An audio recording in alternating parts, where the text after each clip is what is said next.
Hello guys, আসসালামু আলাইকুম। Welcome to my another blog. আমি আকরাম শুভ। আমি বর্তমানে এখন আছি বেরিবাদ আকমাল আলী। এখান থেকে আমি এখন যাব চট্টগ্রামের চাইলেপাড়া মাছের আড়ত। তার উদ্দেশ্য হলো আমার যে বর্তমানে চট্টগ্রামের মানুষ কি পরিমাণ মাছ পাচ্ছে, ইলিশ মাছ বিশেষ করে। এখন মাছের সিজন, ভারতে আমদানি হচ্ছে না, তো এখন আমি জানার চেষ্টা করব বর্তমানে চট্টগ্রামের ইলিশ মাছের দাম কীরকমের। তো চলুন এখন আমরা মাছের আড়তের দিকে যাই।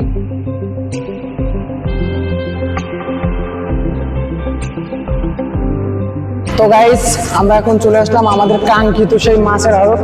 এখন আমরা সামনে এই যে মাছের আড়তের গেট, এখান থেকে প্রবেশ করব। আমরা চলে আসলাম এখন আমাদের সেই আকমাল আলী মাছের বাজার। তো আমরা এখন বাজারের ভিতরে যাবো এবং দেখবো মাছের দাম এক মাছ।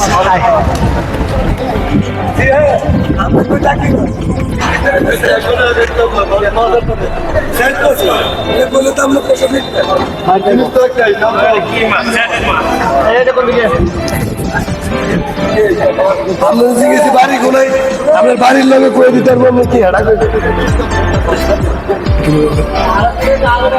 এগুলো কত করে কেজি ভাইয়া? ভাই আসসালামু আলাইকুম। মাছ এগুলো কত করে? সবগুলোর সব আপনি কিরকমের বিক্রি করেন এগুলো? কেজি কেজি কত?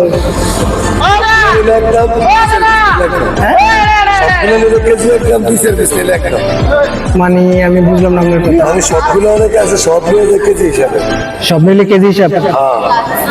আর দুই এক পিস নিলে আবার কেজি হিসাবে, মানে দুই এক পিস নিলে দাম একটু বেশি, কারণ ছায়া ছায়া বড়গুলো লই।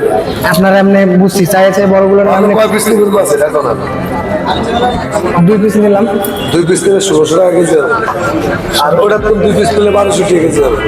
এখন তো মাছের দাম কম। হ্যাঁ? যেটি মাছ সেটির দাম আছে, ওইটা তো নিলে 1200, এটা হচ্ছে 1800। আচ্ছা আমি দেখি তাহলে। যদি আপনি লন যদি নেওয়ার মন থেকে তাহলে দাম বলবে। আমি তো একটু বড় মাছ নিতে চাইছিলাম। বড় মাছ মানে এগুলো কত করে? এগুলো কেজি না টিয়া? কেজি লইলে কেজি কেজি আছে। হ্যাঁ?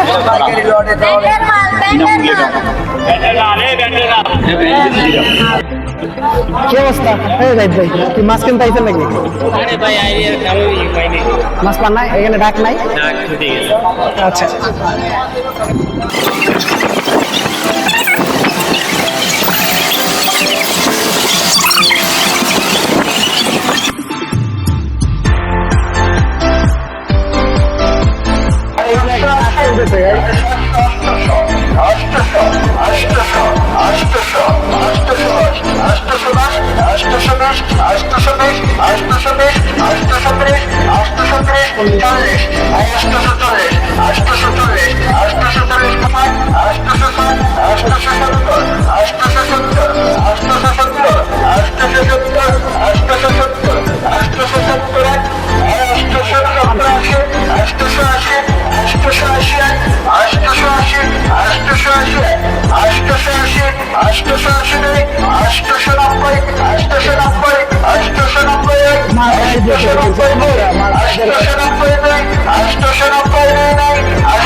আমরা এখন যাচ্ছি যে এখান থেকে বোট উঠে সরাসরি এই জায়গায় যাচ্ছি, কারণ অনেক সময় দেখা যায় যে ওই বোট থেকেও মানুষ ওইখান থেকে মাছ বিক্রি করে দেয় নাকি, তো ওইখানে কম দামে কিনতে পারি, ওইদিকে মাছ পাইতে পারি। আর আমি একটু দেখাইতে চাই যে আমাদের সাগর থেকে যেখান থেকে সরাসরি মাছ উঠে, মেন যে পয়েন্টটা, এটা দেখানোর জন্য আমরা যাইতেছি।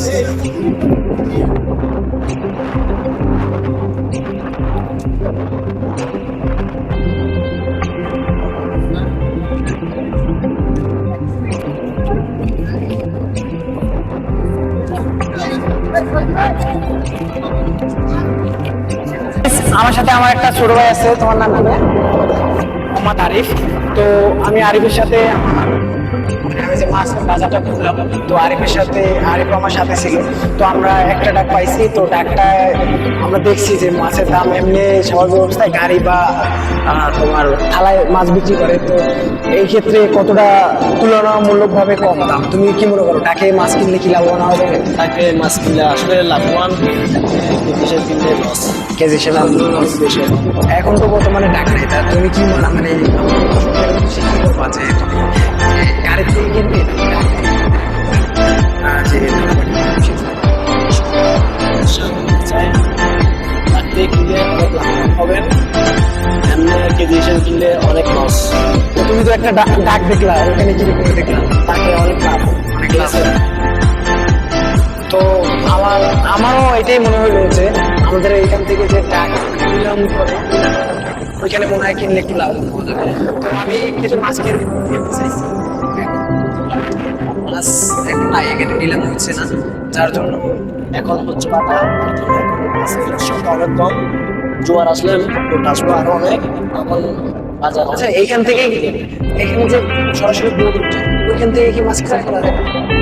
এখান থেকে যাবেন, এখান থেকে আর যেতে হবে, তারপরে এখান থেকে আপনারা চাই দেখি এখানে সেটা মাছ নাকি এগুলো হয় না, অনেক সময় দেখা যায়।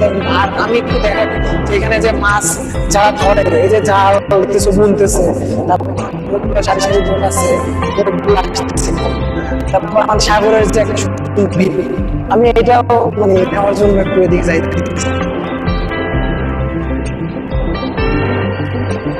আর গেলবারের তুলনায় এবার কি মাছের দাম অনেক কম আছে?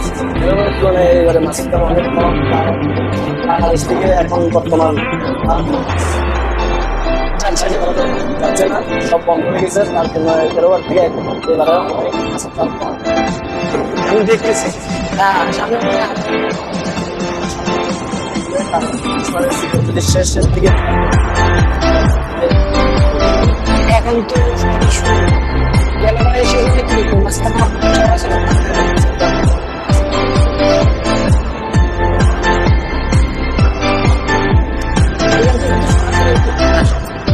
আসে তারপরে এখানে যায়।